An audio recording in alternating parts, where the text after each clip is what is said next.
साथियों नमस्कार, मैं हूं नीरज पटेल और आप देख रहे हैं नेशनल जनमत। योगी जी के इस तथाकथित राम राज्य में बीजेपी में शामिल होकर गले में भगवा गमछा डालने भर से सड़कों पर खुलेआम शस्त्र लहराने का, नंगी तलवार लेकर चलने का, सड़क पर दहशत फैलाने का लाइसेंस प्राप्त हो जाता है। ये बात यूं ही नहीं कह रहा हूं।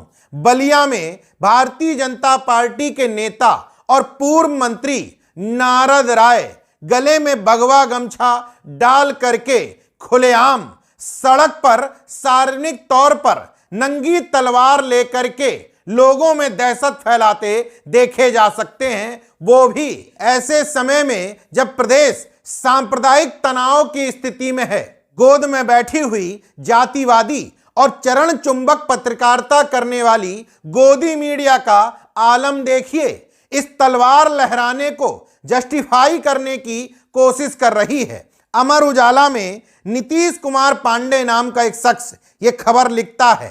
हेडिंग देखिए, पूर्व मंत्री नारद राय ने निकाली तलवार, बांग्लादेश में हिंदुओं पर अत्याचार करने वालों हो जाओ सावधान। नीचे खबर देखिए, बागी बलिया के चुनावी मैदान के योद्धा कहे जाने वाले पूर्व मंत्री नारद राय ने जब बांग्लादेश के अत्याचार का विरोध किया तो हर ओर चर्चा होने लगी। नारद राय योद्धा के अंदाज में खुद ही तलवार लेकर चहलकदमी करते दिखाई दिए। देखने वालों को लगा मानो बांग्लादेश की ओर चल दिए हों, लेकिन बाद में पता चला कि विरोध प्रतीकात्मक है, मतलब गुलामी और चाटुकारिता की सारी हदें पार कर दी।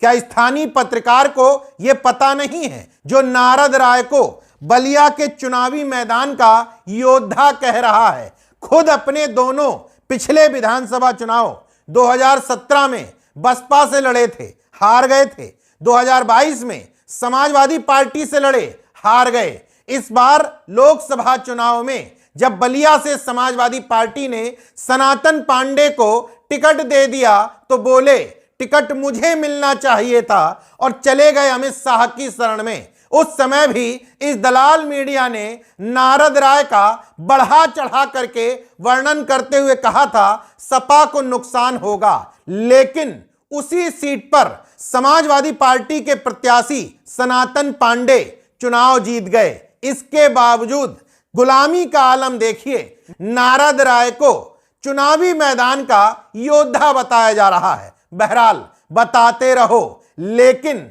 खबर इस एंगल से लिखी गई है मानो नारद राय ने कोई अभूतपूर्व काम कर दिया हो, जबकि आर्म्स एक्ट का रूल साफ साफ कहता है कि नंगी तलवार लेकर सड़क पर घूमना, सार्वजनिक प्रदर्शन करना गैर कानूनी है। आर्म्स एक्ट रूल्स 2016 के नियम 8 के तहत शस्त्र अधिनियम 9 इंच से अधिक लंबी तलवार और ब्लेड को रखने के लिए भी लाइसेंस की आवश्यकता होती है। बिना लाइसेंस के कोई भी हथियार रखने या ले जाने पर जेल और जुर्माने के रूप में सजा हो सकती है। जब आप गूगल पर टाइप करेंगे खुलेआम तलवार लेकर घूमना तो आपको न सिर्फ उत्तर प्रदेश बल्कि देश भर के विभिन्न हिस्सों की खबरें मिल जाएंगी कि फलाने फलाने प्रदेश में तलवार लेकर घूमने के आरोप में किसी शख्स को गिरफ्तार करके जेल में डाला गया। मतलब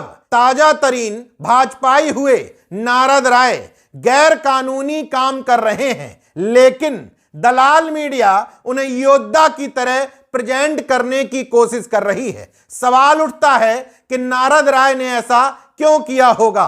दरअसल लोकसभा चुनाव के बीच में जब सपा छोड़ करके भाजपाई हुए थे, अमित शाह से मिले थे तो चर्चा में आए थे, लेकिन समाजवादी पार्टी के बलिया में जीतने के बाद नेपथ्य में चले गए तो चर्चा में कैसे रहें। योगी जी ने अपने मातहत भाजपाइयों को इतना सिखा दिया है, जितने जहरीले बोल बोलोगे, जितने नफरतवादी काम करोगे बीजेपी में, मेरी नजर में तुम्हारे उतने ही अंक बढ़ेंगे।